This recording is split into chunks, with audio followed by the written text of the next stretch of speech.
Why did St. Boniface lay on the couch all weekend after chopping down the oak tree? Because he got Thor.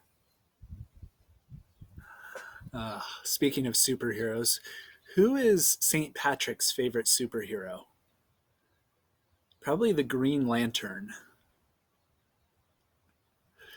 Why did St. Patrick drive all the snakes out of Ireland? Because he couldn't afford to put them on a plane. Okay. In terms of quality, those jokes are probably below average. That's okay, though.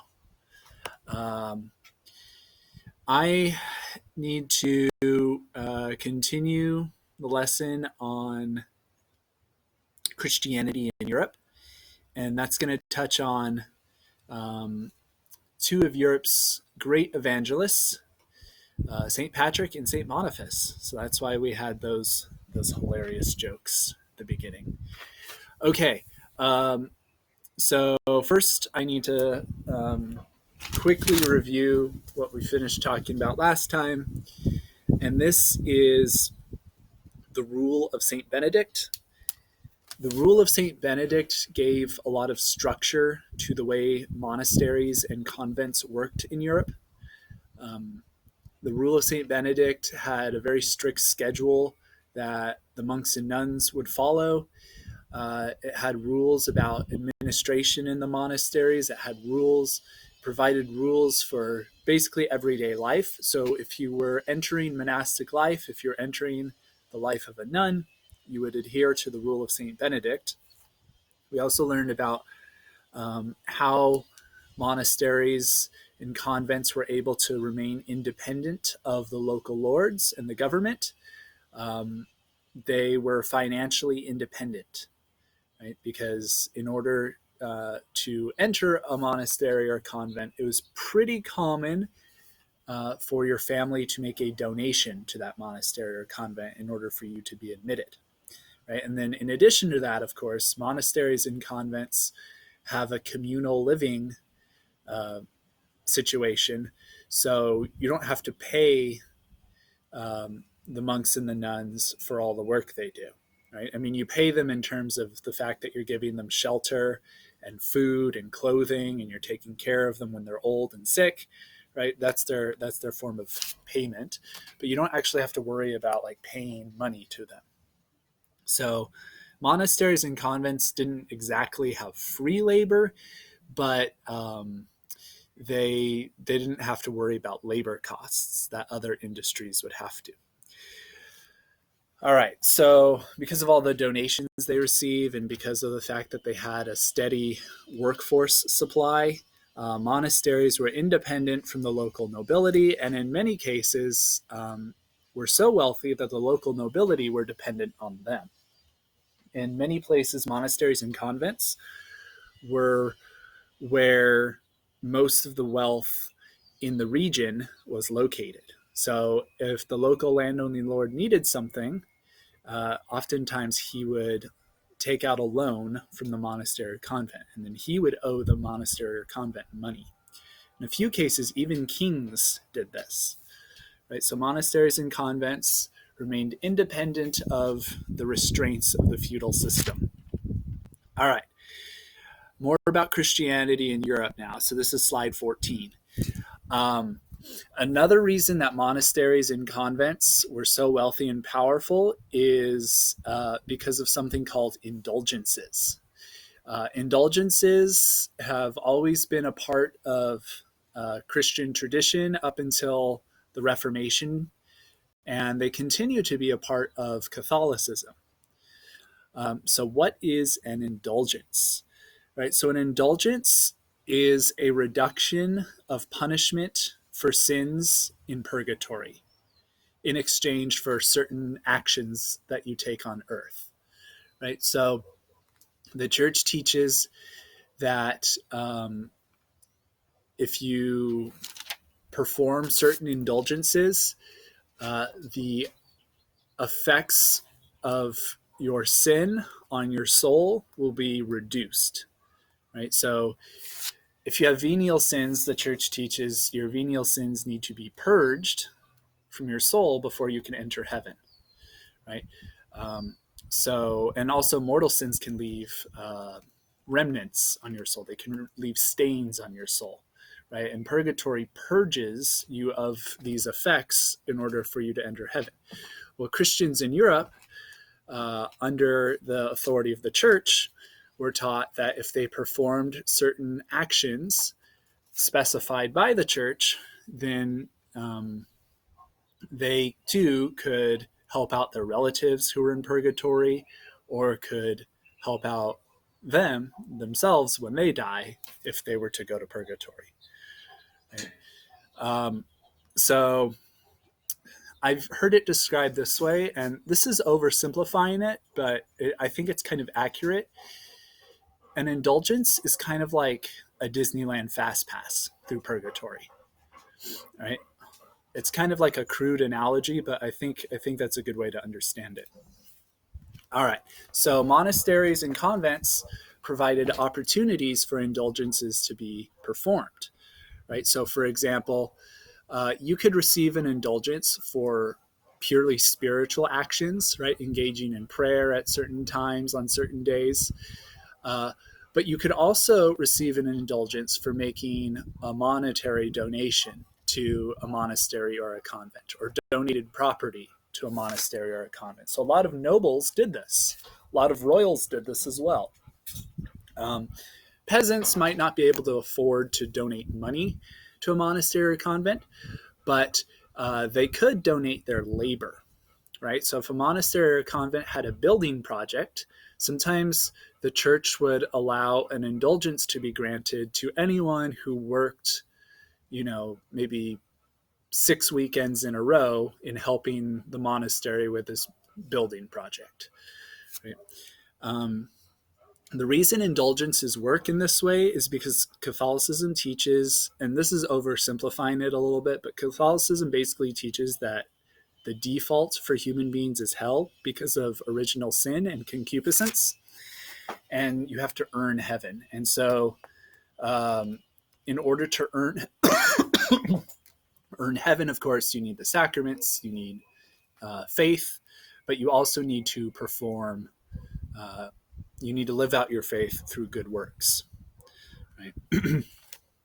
And of course, a form of good works would be sharing wealth, not only with the poor, but also with the church. Remember the story of the woman with the alabaster jar in Mark's Passion narrative, right? She dumps the entire jar of perfumed oil over Jesus' head, and it's worth like 1 year's salary, right? A lot of church teaching on indulgences is based on that. Okay. So monasteries were also able to become wealthy and powerful because monasteries were able, and convents were able to be tax exempt. That meant that kings or local nobles or officials like the sheriff were not allowed to tax their income. Right? So in Europe, there was an idea that church and state needed to be somewhat separate from each other, not like we believe in America, but they needed to be somewhat independent from each other, meaning the king did not have the authority to tax the church. Right? Now, one thing I want you to keep in mind is that monasteries were the only places where most medieval peasants would be able to receive the sacraments. Right? So if you wanted to get married, you had to have a priest marry you. And that priest would usually be someone who has a connection with the monastery, right? In order to be baptized, right? Most of the time you would be baptized by someone with a connection from the monastery. Same thing with confession and extreme unction and the other sacraments as well. So even if you were wealthy and powerful, it was really important to be in the monastery's good graces, right? Unless you had your own bishop or priest who was loyal to you and you alone, you pretty much had to be in the monastery's good graces because you were dependent on them for the sacraments. All right. So more about Christianity in Europe generally. So monasteries, thanks to the work of Pope Gregory I, did a lot to expand Christianity in Europe. But monasteries aren't like mushrooms. They can't just pop out of the earth overnight, right? It takes a lot of work in order to get to the point where you could actually build a monastery that's going to be able to function. So Pope St. Gregory the Great, Pope St. Gregory the First was a big factor in spreading Christianity in Europe. And the way he did this was he sent missionaries into Europe. And these missionaries figured out pretty quickly that the best way to Christianize Europe was to befriend the king or the queen or the local landowning lord. Befriend the person who is most powerful in the region, and then the people will follow. Right? However, being a missionary in Europe in the very beginning was very difficult and dangerous. A lot of missionaries failed to convert anyone. Many missionaries died trying to convert people. Before Christianity entered Europe, most of Europe was pagan. The Roman Empire had spread into Europe, but Christianity really did not spread far into Europe with it. So when Pope St. Gregory the First took office, he thought it was really important to start laying Christian roots in Europe. And he did this by first sending missionaries and then sending monks who were more educated to interact with the kings and queens of Europe who were pagan. All right. Many missionaries, however, were very successful. And the two most famously successful missionaries in Europe were St. Patrick and St. Boniface. So St. Patrick is known for converting Ireland to Christianity, and St. Boniface is known for converting Germany and the Netherlands to Christianity. So St. Patrick was born Christian into a British Christian family at a time when most of Britain and Ireland were still pagan. And when Patrick was a boy, he was kidnapped by pirates and he was taken to Ireland. And he worked there as a slave for 6 years. After 6 years, he escaped slavery, sailed back home to Britain, but because he lived in Ireland for 6 years as a slave, he saw just how pagan Ireland was, and he deeply desired to convert Ireland to Christianity. So he went back to Ireland and essentially worked as a missionary in parts of Ireland, working with the local tribes, pagans and druids, to try to convert them to Christianity. And according to tradition, St. Patrick performed a lot of signs and miracles to show the power and legitimacy of Christianity. So he would have competitions with like local pagan druids to show that God was more powerful than their gods, right? And over time, he was able to convert the entire nation of Ireland to Christianity. So by the time he died, he had established 300 churches, and almost everyone in Ireland was a Catholic. So he was a tremendously successful evangelist and missionary. St. Boniface focused his efforts in Netherlands and Germany. So the Netherlands and Germany both were beholden to pagan gods, the Norse gods. So Thor, for example, Thor and his brother Loki were two of the most famous pagan gods. And Thor had this very well-known, very large, ancient oak tree that people would identify with Thor's power. Well, St. Boniface wanted to show that paganism and idolatry were sinful in the eyes of God. And in order to demonstrate that God was more powerful than Thor, St. Boniface chopped down this oak tree. And this was a really, really big deal in the pagan world, because everyone thought, oh no, this Boniface guy is going to die a terrible, horrible death as punishment because he chopped down this oak tree. Well, that didn't happen. And St. Boniface lived to be 80 years old. He was eventually murdered because a lot of pagans thought they needed to get revenge on St. Boniface for cutting down the sacred oak tree. So yeah, he was murdered, but he lived a very long, fruitful life in the Netherlands and Germany, converting people there.